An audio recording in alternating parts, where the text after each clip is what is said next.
Hello বন্ধুরা, অভিশপ্ত রাতের ৮৭ নম্বর এপিসোডে তোমাদের স্বাগত। আজকের কাহিনী অলৌকিক। গল্পটা যেমন অলৌকিক তেমনি রোমাঞ্চে ভরা। তোমরা গল্পটা পুরোটাই মন দিয়ে শোনো, তোমাদের গল্পটা ভালো লাগবে এটা আমার বিশ্বাস। বুবু খুব সাহসী। দিনের বেলায় ওকে ভয় দেখিয়ে কেউ কাবু করতে পারে না। সূর্য ডুবে গেলে পর ওর সব বীরত্ব শেষ। বুবুদের বাড়িতে সিঁড়ির নিচে একটা ঘর আছে। সেখানে সব সময় ঘুটঘুটে অন্ধকার। সেই ঘরের ভেতরে কেউ ঢুকতে চায় না। সকলেই ভাবে ওখানে ভূত থাকে। কেউ গিয়ে ভূতেদের বিরক্ত করলেই ঘাড় মোটকে রক্ত শুষে নেবে। বুবুর পিস্তুত ভাই বিলু এসেছে বেড়াতে। অন্ধকার ঘরের পাশ দিয়ে যাবার সময় বিলু বেশ ভয় পেয়েছে। তাই সিঁড়ি বেয়ে একা একা সে নিচে নামতে চায় না। কিন্তু বেড়াতে এসে ভয়ে জড়সড় হয়ে থাকলে চলবে কেমন করে? বুবু বলে, তুই এত ভয় পাস কেন রে? ওই ঘরে কিচ্ছু নেই। আলো ঢোকে না বলে কেউ ভেতরে যেতে সাহস করে না। বিলু কিছুতেই বিশ্বাস করতে চায় না সে কথা।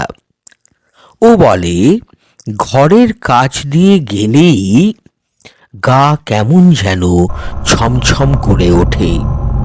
মনে হয় নাকি সুরে কে যেন ডেকে বলছে, চলে আয় আমার কাছে, আমার একা থাকতে ভালো লাগে না।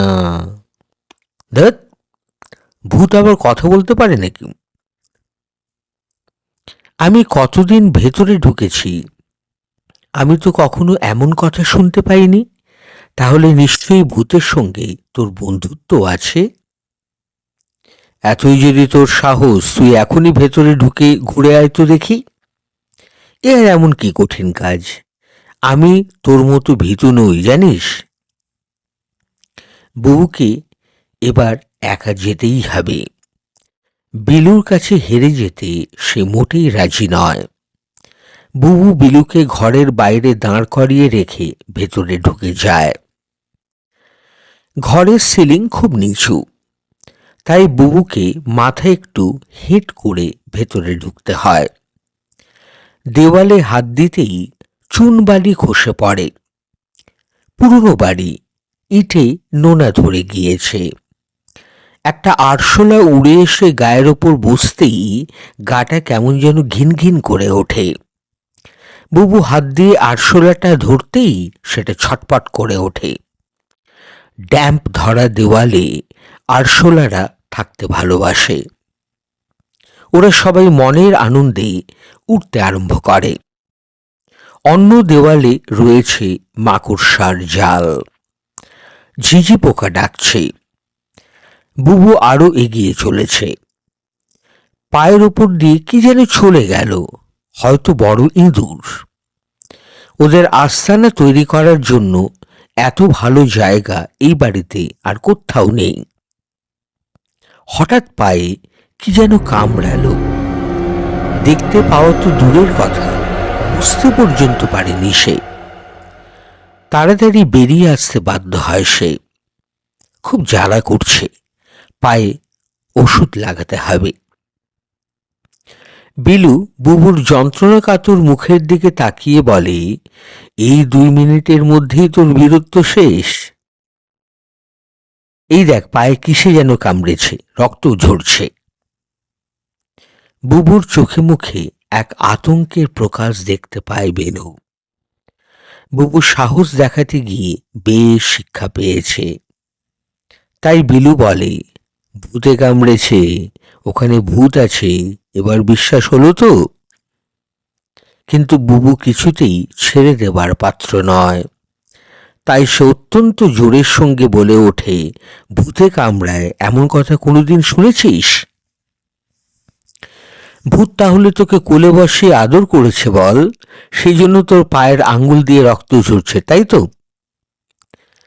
বুবু তর্ক থামিয়ে ছুটে গেল মামুনির কাছে।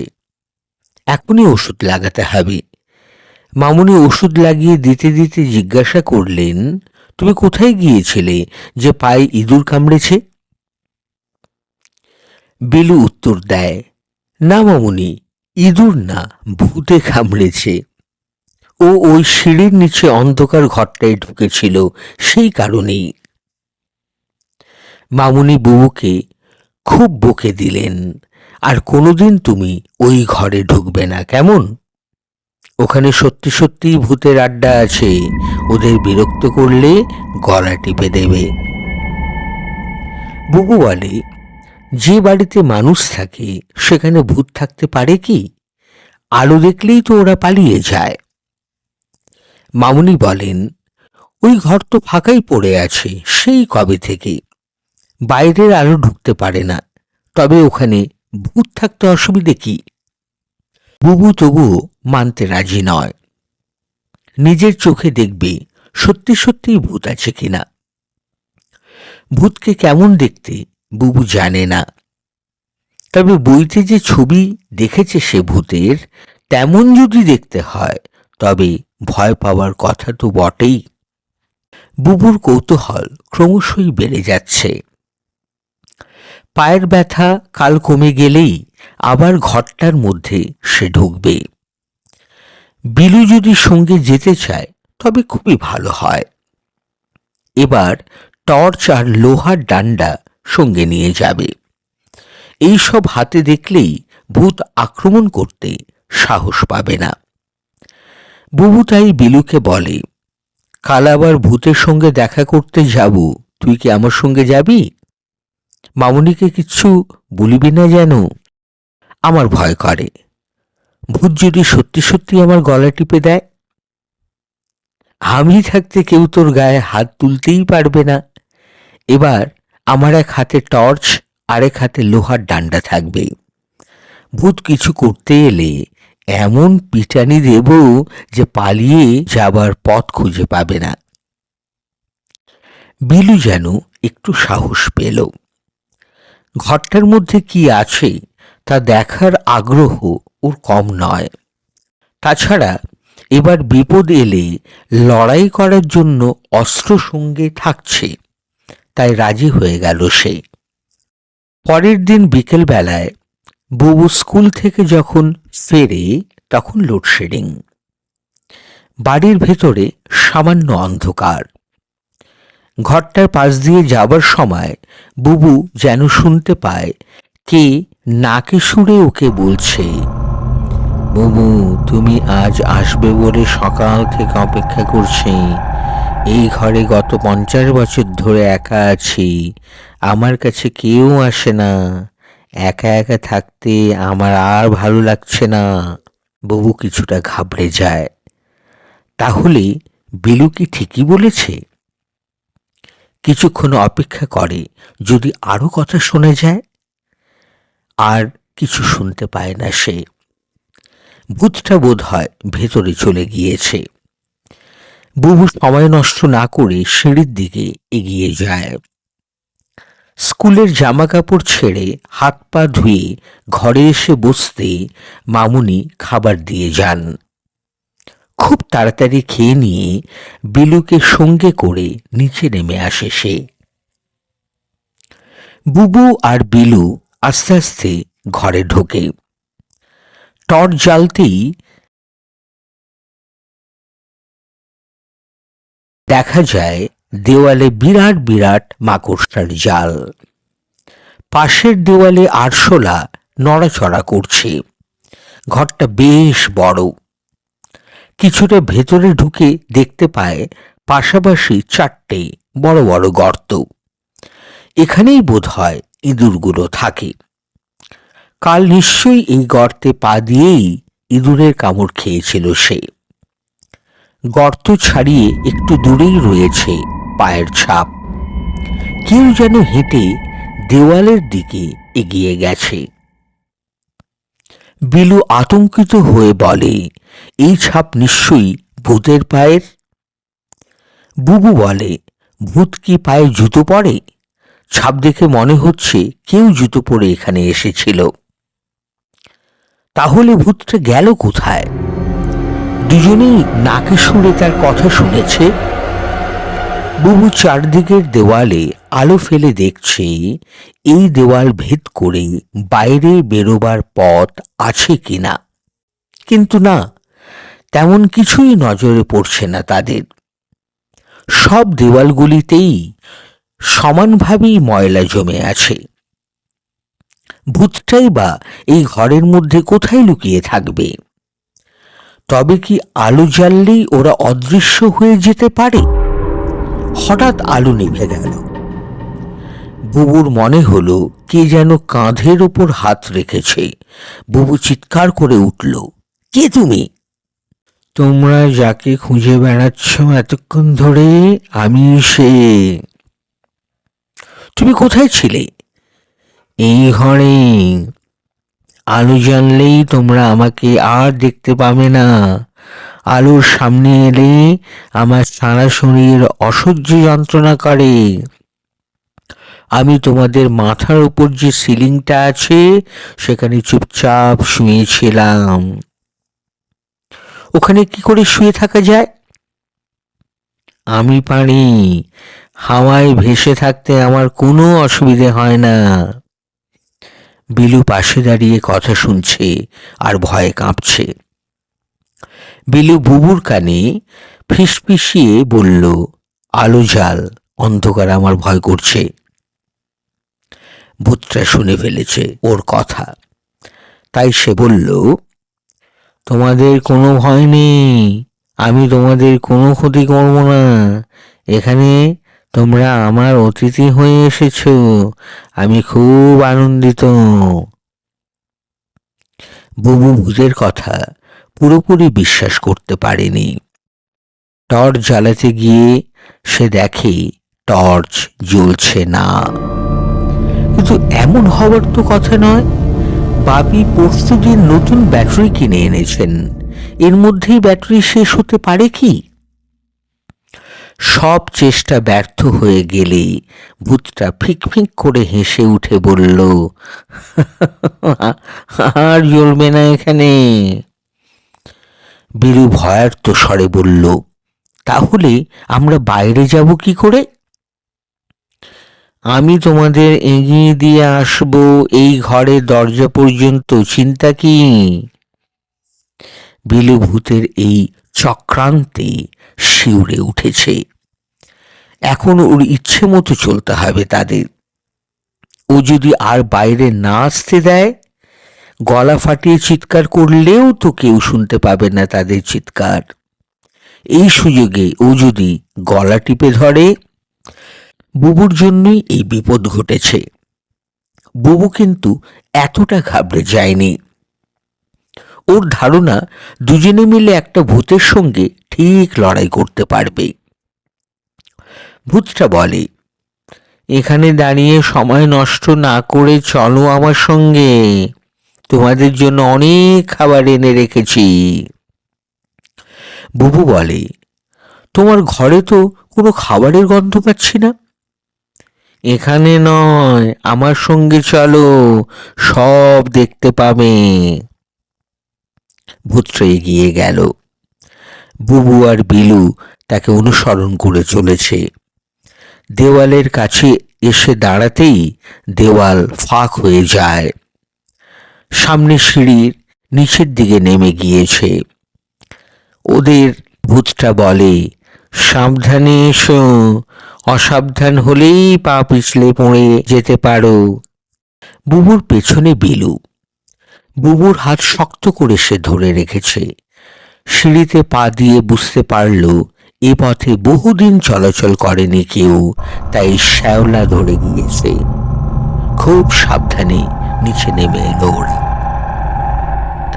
বাড়ির নিচে এত বড় ঘর আছে দেখে বুবু আর বিলু দুজনেই অবাক হয়ে যায়। আরো আশ্চর্যের ব্যাপার, এই ঘুটঘুটে অন্ধকারেও সবকিছু পরিষ্কার দেখতে পাচ্ছে তারা। এমন সুন্দর করে সাজানো ঘর ওরা কোনোদিন দেখেনি। কোথা থেকে যেন মিষ্টি গন্ধ ভেসে আসছে বাতাসে।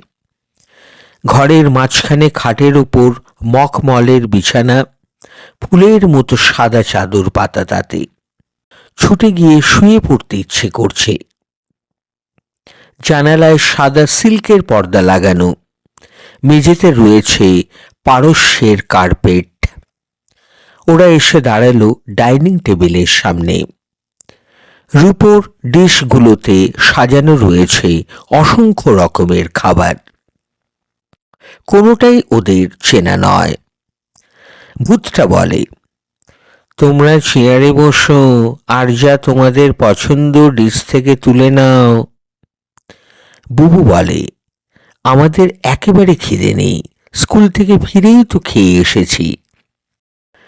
আমি বুঝতে পারছি তোমরা ভয় পেয়ে গেছো, ভেবেছো খাবারের সঙ্গে ওষুধ মিশিয়ে দিয়েছি। তোমরা খেয়ে অজ্ঞান হয়ে গেলে অন্য ঘরে নিয়ে গিয়ে আটকে রাখার বদ মতলব রয়েছে আমার। তোমরা আমার অতিথি, আমি তোমাদের সেই মর্যাদাই দিতে চাই। তাছাড়া তোমাদের সঙ্গে আমার কোনো শত্রুতা নেই যে তার জন্য প্রতিশোধ নেব। ভূতটার সত্যি অদ্ভুত ক্ষমতা আছে। মনের কথা কেমন সহজেই জানতে পারে। আর কোনো উপায় খুঁজে না পেয়ে দুজনে খাওয়া শুরু করতে বাধ্য হলো। কি আশ্চর্য, কিছুক্ষণ আগে মনে হয়েছিল পেটে একেবারেই জায়গা নেই। এখন মনে হচ্ছে সব খাবার খেয়ে ফেললেও বোধ হয় খিদে মিটবে না তাদের। এমন অদ্ভুত স্বাদ আগে কখনো পায়নি তারা। মামুনির রান্না এত সুন্দর নয়। বুবু জিজ্ঞাসা করল, তুমি এত সুন্দর রান্না কার কাছ থেকে শিখেছ? শিখেছিলাম প্যারিসে গিয়ে। ওখান থেকে ফিরে এসে কলকাতার এক বড় হোটেলে কাজ নিয়েছিলাম। এখনো সেই বিদ্যে ভুলতে পারিনি। খাওয়া শেষ হয়ে গেছে ওদের। বুবু বলল, এবার আমরা যাব। তোমরা আবার এসো, তোমরা এলে গল্প করতে পারি। একা আমার সময় কাটতে চায় না। তবে কবে যে এখান থেকে চলে যেতে পারবো তাও জানি না। ওরা দুজনে উঠে পড়ে চেয়ার থেকে। কিন্তু কোন দিকে যাবে? এই ঘর থেকে বেরিয়ে যাবার কোনো দরজাই নজরে পড়ল না ওদের। বুবু বলল, আমরা কোন দিকে যাব? তুমি পথ দেখিয়ে দাও। ভূতটা হা হা করে হেসে উঠেছে। সমস্ত ঘর থরথর করে কাঁপছে, যেন ভূমিকম্প হয়ে গেছে। চেঁচিয়ে বলল, এবার কি করবে তোমরা? হাতের মুঠোয় পেয়ে গেছি। এখানে কেউ এলে আর ফিরে যেতে পারে না। আমরা তোমার কি ক্ষতি করেছি? আমরা এসেছি তোমার সঙ্গে বন্ধুত্ব করতে। আমাকে কিছুতেই ভোলাতে পারবে না। তোমাদের আটকে রাখাই আমার কাজ। ভূতের সঙ্গে লড়াই করার ভাবনাও বাতিল করতে হয়েছে। ওকে দেখতেই পাচ্ছে না তো ওরা। কোন দিকে আছে বুঝবে কি করে? যে করেই হোক এখান থেকে পালাতে হবে। কোন দিক দিয়ে এ ঘরে ঢুকেছিল তাও খেয়াল করতে পারছে না ওরা। একটু ভেবে বুবু বলল, চল আমরা উত্তর দিকে যাই, ওদিকে নিশ্চয়ই সিঁড়ি পাওয়া যাবে। কিন্তু কোথায় কি? শক্ত ইটের দেওয়াল অচল অনড় অবস্থায় দাঁড়িয়ে আছে। বহুক্ষণ ওদের দুজনকে দেখতে না পেয়ে বাপিও খুঁজতে বেরিয়ে গেছে ওদের। গতকাল বুবু অন্ধকার ঘরটায় ঢুকেছিল, এই খবর তিনিও পেয়েছেন। তাই তিনি টর্চ নিয়ে ঢোকেন অন্ধকার ঘরটায়। ভেতরে ঢুকেই দেখতে পান দুজনে দুজনকে জাপটে ধরে শুয়ে রয়েছে মেঝেতে। এই নোংরা ঘরে শুয়ে আছে কেন ওরা? পাশে পড়ে আছে টর্চ আর লোহার ডান্ডাটা। ওদের ডেকেও কোনো সাড়া শব্দ পেলেন না বাপি। নিশ্চয়ই ইঁদুর মারতে ঘরে ঢুকে ভয় পেয়ে অজ্ঞান হয়ে গিয়েছে। জল নিয়ে এসে দুজনের চোখে মুখে ছিটিয়ে দিলেন বাপি। ওরা জ্ঞান ফিরে পেল। এতক্ষণ এখানেই শুয়েছিল, ভাবতেই ওরা অবাক হয়ে গেল। কোথায় সেই সুন্দর সাজানো খাট, কোথায় সেই ডাইনিং টেবিল আর অনেক অনেক ধরনের খাবার? সবকিছুই যেন অদৃশ্য হয়ে গিয়েছে। জামা প্যান্টে নোংরাও লেগে গিয়েছে।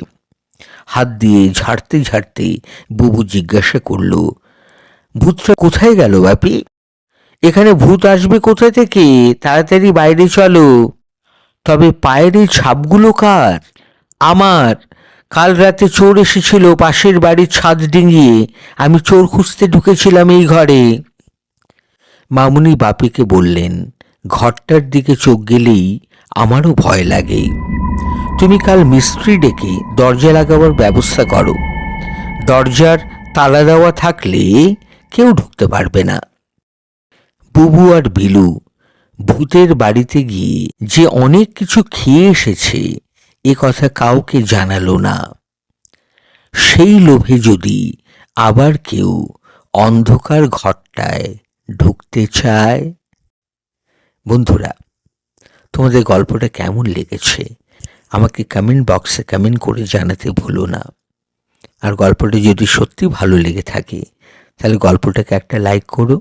আর চ্যানেলে যদি তোমরা নতুন হয়ে থাকো, চ্যানেলটাকে সাবস্ক্রাইব করে আমাদের পরিবারের সদস্য হয়ে থাকবে, এটাই কামনা। গুড নাইট, শুভরাত্রি। তোমাদের রাত শুভ হোক।